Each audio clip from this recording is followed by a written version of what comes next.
Hello everyone, this is Sean Stewart for EDAD 922, and I did my final project and wrote my final paper on the limited funding, or the impact of the limited funding for the community college.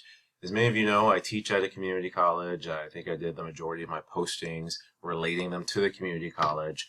And so this particular paper and issue is something that I've dealt with personally and that I've researched the most throughout my time here in the doctoral program at UNL.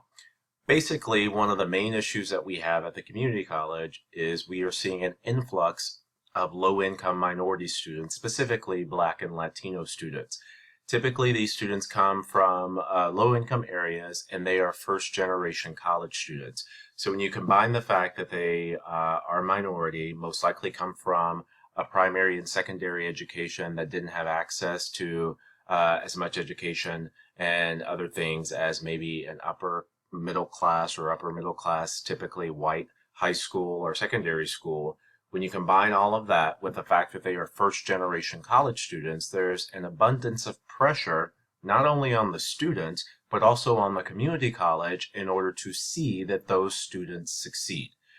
The problem is we're seeing attainment rates for Blacks and Latinos even at the community college level and at the four-year university level lags severely behind white and Asian students, although, and even in our course readings it mentioned this a few times, although those rates are increasing, they are still severely behind.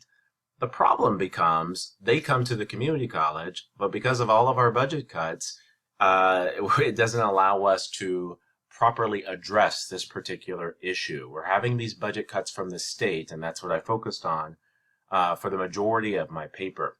And I put open enrollment here is impacted. If you don't know, the community college doesn't have really a application system. Essentially, it's open enrollment.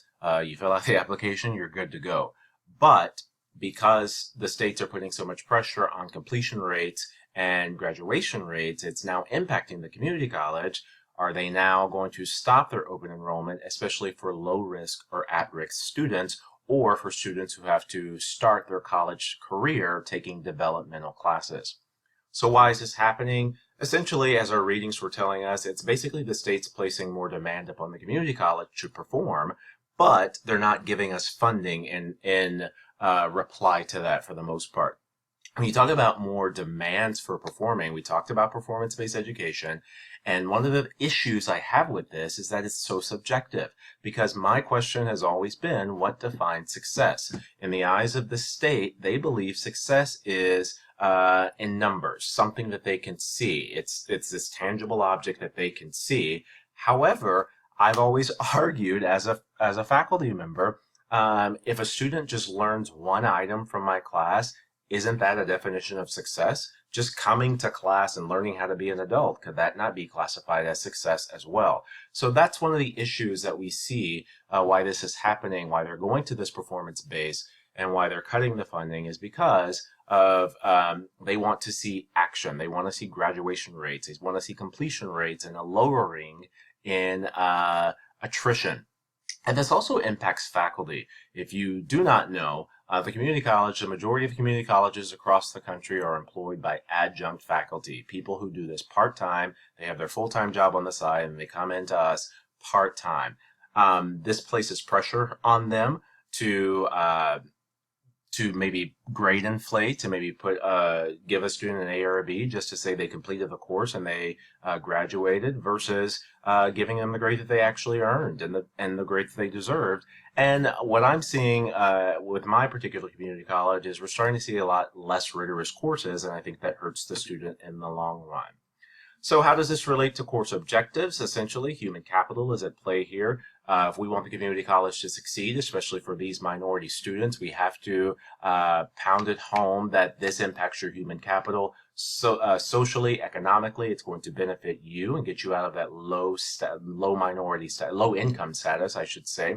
Not only that, state education policies we need to take a look at this as well, because We're doing such things as raising tuition in an effort to coup back that money that we lost from the state. We're starting to see a cut in faculty and staff in an effort to get their salaries back for the college in order to pay for some things that we need to see. And it's also impacting student support as well. Student support is a great service that helps with retention and completion and student engagement. And it shows, student support research shows that when you have a great student support system, students complete and graduate. So how can we solve for this? Essentially, we just need more communication and better coordination between the communities and the colleges to help them understand what human capital is and how it relates to their students. We need to allocate more resources to student services as we see there's a definite correlation and causation here of how this helps students succeed within the community college. Not only that, we need to get the state involved and have them actually invest in the community college system. And I'm a little bit over, 45 seconds over, so I'm going to stop right there, but that was the gist of my final project for this course.